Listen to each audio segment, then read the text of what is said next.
Өйткені Алла Тағала Құранда айтады: "Қул лил муъминина", айт муъмин ерлерге, "Яғудду мин абсорихим", ана көздерінен тыйып жүрсін дейді, қарай бермесін дейді әр нәрсеге.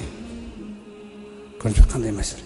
"Ва яхфазна фуружахунна", анау ұятты мүшелерін сақтасын. "Залика аскалахум", көздерін тыйып жүрсін деген менің жаңа айтып жатқан тәрбием дейді. Солардың жаны үшін тазарақ болады дейді.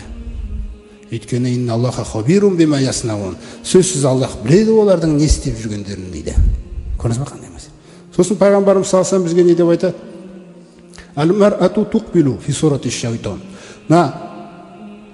Ашық шашық жүрген әйелдердің кез келгенін пайғамбарымыз саллаллаху алейхи вассалам айтады. Ол келетқан кезде міндетті түрде шайтан келетқанмен бірдей дейді. Неге? Еркектің мойнын создырады ол. Көрдіңіз бе, өтіп бара жатқан кезде көз міне. Еркек жердің бетіндегі орынбасар түріміз.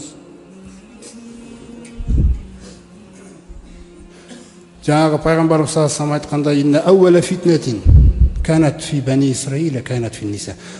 Исраил ұрпақтарындағы ең әуелгі фитна дейді, тура жолдан тайдырып жіберген, Тәуратты лақтыртып жіберген әуелгі азғырында әйелдерден болған еді дейді.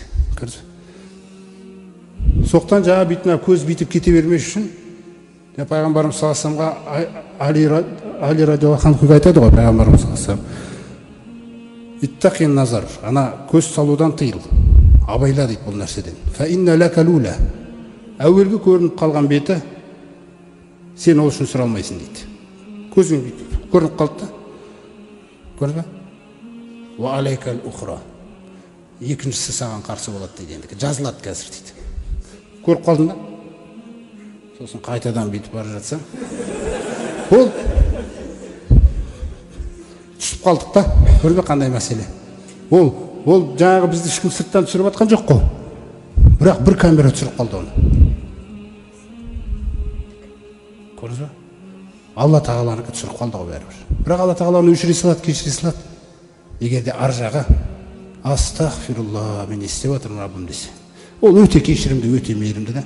Сондықтан пайғамбарымыз саллаллаху алейхи вассалам айтады: "Мына мәселе өте маңызды, енді көктем келе жатыр мысалы, Құдай қаласа.